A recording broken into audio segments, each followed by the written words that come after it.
सिंधुदुर्गमध्ये प्रस्तावित अणुऊर्जा प्रकल्पाविरोधात जलसमाधी आंदोलन केलं जात आहे। आंबा काजू नुकसान भरपाईबाबत देखील हे आंदोलन आहे। स्वाभिमानी शेतकरी संघटनेचे नेते राजू शेट्टी यांच्या नेतृत्वात हे आंदोलन, विनायक राऊत, महादेव जानकर, वैभव नाईक देखील या आंदोलनाला उपस्थित राहणार असल्याची माहिती मिळते।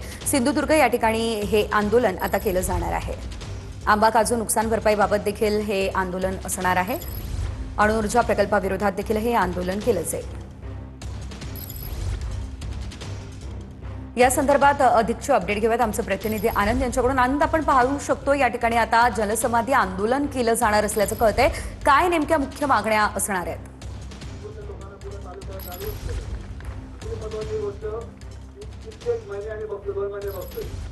नक्कीच सिंधुदुर्गामध्ये सिंधुदुर्गाच्या देवगडमध्ये हे आंदोलन शेतकरी राजांचं होताना पाहायला मिळतं। त्यामध्ये आंबा काजू बागायतदार असतील आणि अणुऊर्जा प्रकल्प म्हणजे असे सगळे आंबा बागायतदार पूर्णपणे एकत्र आलेले पाहायला मिळतं आणि हे आंदोलन शेतकरी नेते राजू शेट्टी यांच्या नेतृत्वाखाली होताना पाहायला मिळतं। आपण जर पाहिलं तर बॅनरमध्ये लिहिलेलं आहे की एकच जिद्द अणुऊर्जा प्रकल्प रद्द, तर दुसरीकडे जर पाहिलं मत्स्य व्यवसाय आमचा आधार, अणुऊर्जा प्रकल्पाला आमचा ठाम नकार, असं आशयाचे बॅनर आहेत ते मात्र यामध्ये झळकताना पाहायला मिळतं। आणि जे सरकारने आंबा काजू बागायला जवळपास 220 रुपये एका कलमाला जे नुकसान भरपाई जाहीर केली होती। धन्यवाद तुम्ही दिलेल्या या अपडेटसाठी।